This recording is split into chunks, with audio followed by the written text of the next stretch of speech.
اللهم صل وسلم وبارك على سيدنا محمد وعلى اله وصحبه اجمعين. حبايب قلبي الحلوين، رجعنا لكم تاني، عوده بعد تعب، عوده بعد قعده في السرير، ويلا نشوف بقى اللي ورانا كده، واقوى روتين ننظف شقتنا وندخل الهواء كده والشمس، ووداعا للطاقه السلبيه واهلا بالطاقه الايجابيه. يلا بينا حبيبه قلب اختك، ما تنسيش اللايك والشير والسبسكرايب عشان يوصلك مني كل جديد، وتستنيني في لايف النهارده الساعه 9 علشان هيبقى اقوى واجمل لايف في حياتك، وهنفتح فيه كرتونة المفاجآت، وكرتونة بقى ايه، شغل فخر من الاخر. يلا بينا نشوفه. طبعا اكتر حاجة استهلكت في الفترة اللي فاتت ديت، وفترة المستشفى بقى والدكاترة والعيانين اللي احنا كنا فيها، المناديل. دور البرد ودور التعب اللي احنا كنا فيه، ربنا يا رب يشفينا جميعا ويشفي مرضانا ومرضى المسلمين اجمعين، اللهم امين يا رب العالمين. دخلنا كده زي ما شفتي، غيرت علبة المناديل اللي فضيت وحطيت العلبة الجديدة، ويلا حطي لايك ما تنسيش اللايك. ودخلت بقى كده على الهدوم، طبعا غسل ونشير وغسل ونشير كتير، وتغيير للملايات كتير علشان اي فيروس او اي حاجة كده تطلع بره، ورش بقى مطهرات وحاجات من دي، لان اللهم احفظنا سامعين كده خير، اللهم اجعله خير، ان في فيروس جديد وفي حاجات جديدة. ربنا يا رب يحفظنا جميعا يا رب، اللهم امين يا رب العالمين. يلا بقى يا قلب اختك كده، قومي وتنشطي وشوفي اللي وراكي، ولو وراكي حبه هدوم كده عايزين يتلموا من على الغسيل، قومي ما تسيبوهمش الشمس تبهتهم كده. ولو وراكي حبه هدوم عايزه تنشريهم، قومي انشريهم، وحبه مواعين عايزه تنضفيهم، قومي نضفيهم.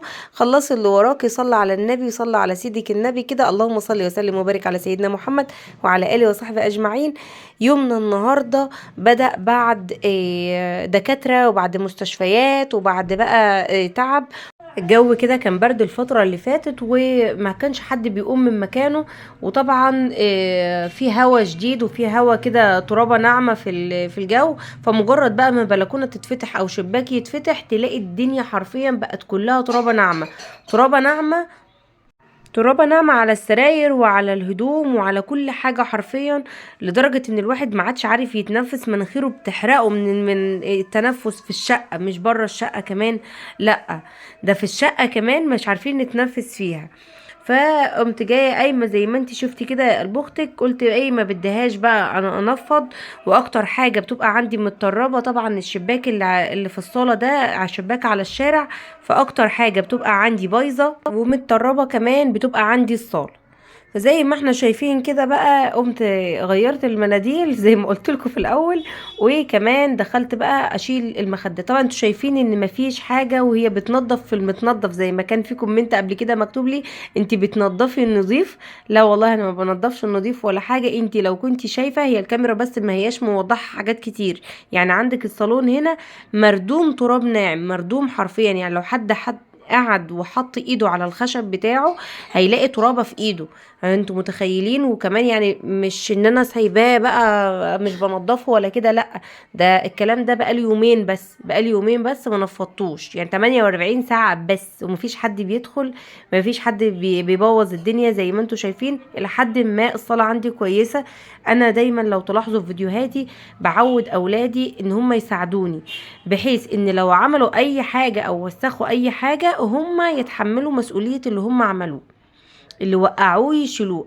انا ايدي بايدهم وبساعدهم، بس الى حد ما يعني مره في مره بقى يتعودوا ان اللي بيوقعوه هيشيلوه، ويحافظوا على نظافه المكان اللي هم قاعدين فيه. ودي حته صراحه انا بحب ان انا اركز فيها قوي، علشان لما اطلع راجل كده ما طلعش راجل مهمل، ما طلعش راجل معفن يقرف مراته وتدعي عليا انا في الاخر، عشان انا هبقى حما لذيذه والله يا ولاد. اي حد من الاقارب لو سمع الفيديو ده ما يعلقش اي تعليق سلبي، هزعلكم. فانا زي ما انتم شايفين كده بحاول على قد ما اقدر اخليهم يساعدوا معايا وينظفوا معايا، ويشوفوا اللي هم بيبوظوه يشيلوه، واعتمدوا يعني على نفسهم. انا هنا بقى رجعت عشان اديهم الدواء بتاعهم. الدنيا بقى كلها مليانه ادويه، في التلاجة ادويه، على التسريحه ادويه، ايسل ربنا يا رب يحميها ويبارك فيها، هي هنا حاولت تجري مني وتدخل الاوضه بس على مين رجعت تاني. والمضاد الحيوي بتاعهم والدواء بتاعهم حبايب قلبي صدرهم ما عادوش متحملين من البرد ومن التراب اللي في الجو. بجد الجو صعب، ربنا يا رب يشفيهم ويحميهم ويحفظهم، اللهم امين. اولادي واولادكم واولاد المسلمين اجمعين، اللهم امين يا رب العالمين. انا هنا بقى مروان واقف بيمثل عليا علشان ما هوش عايز ياخد بقيه الدواء بتاعه، فاديتهم دواهم وقلت بقى ايه اما نكمل تنظيف. وهم كمان ربنا يحميهم يا رب جابوا بقى ايه الفرشه والجاروف كده زي ما قلت لكم، وحاولوا ان هم يساعدوني.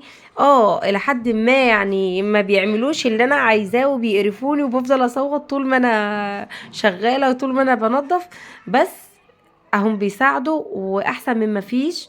وربنا يا رب يبارك فيهم ويجعلهم كده دايما ايه متعاونين وايديهم بايدينا دايما يا رب. طبعا البنوته ده شيء اساسي، هي زي ما قلت لكم في الفيديو اللي فات هي بتحب دايما ايه تبقى متابعه معايا كده، وعايزه تعمل معايا. اعمل معاكي يا ماما يا حبيبه قلبي، قومي علشان التراب وعلشان وشك مش عارف ايه وكده، لا اعمل معاكي يا ماما، خلاص اعملي معايا. طبعا مروان يسكت لما يسكتش، دخل وجاب المقشه وحاول ان هو ايه يرجع لي التراب. هو دلوقتي بيرجع التراب اللي انا كنسته. احنا كده طول النهار انا اكنس يمين، هو يجيب التراب من اليمين يحطه لي في الحته اللي اتنضفت في الشمال تاني. يلا مش مشكله، بس اهم حاجه برضو التعاون. وهنا بقى اقول لك يا قلب اختك ما تنسيش اللايك والشير والسبسكرايب، وعايزه القناه بتاعتي كده تنتشر في كل مكان، وعايزه لو خدتي مني كده طاقه ايجابيه ولا اتنشطتي ولا ساعدتك في اي معلومه، توجبي مع اختك حبيبتك بقى كده وتحطي لي اللايك الجميل والدعوه الجميله. وفين الكومنتات المحفزه؟ انتوا كنتوا على طول دايما بتحطوا لي كومنتات محفزه جميله، وكنت دايما بتشجعوني بيها، وبجد انا كنت بتنشط بكلامكم قوي، وكان بيفرق معايا جامد جدا بجد. فهنا بقى مازن ابني اللهم بارك يا رب، ربنا يحفظه يا رب، جايب لي بقى المفاجأة بتاعة اللايف بتاعة النهاردة، كرتونة المفاجآت بتاعة اللايف بتاعة النهاردة. استنوني ما تنسوش الساعة 9 النهاردة يا جماعة. اللايف هيبقى ان شاء الله كويس جدا، وان شاء الله يعني في حاجة جميلة ونفتحها مع بعض، ونشوف مفاجآت ايه اللي مستنيانا ومكاسب ايه، وانا متحمسة جدا للايف النهاردة. احنا وصلنا لاخر الفيديو. قلب اختك لو كنت شفتي الفيديو كامل ما تنسينيش اللايك بقى والشير والسبسكرايب عشان يوصلك مني كل جديد. سبسكرايب انا 3/4 اللي متابعيني ما هماش مشتركين، يعني انا مش عارفه، انا بدخل في الاحصائيات اللي متابعيني مش مشتركين. مش هيحصل حاجه يا قلب اختك لو اشتركتي وحطيتي لي اللايك الجميل وحطيتي لي الكومنت كده مشجع.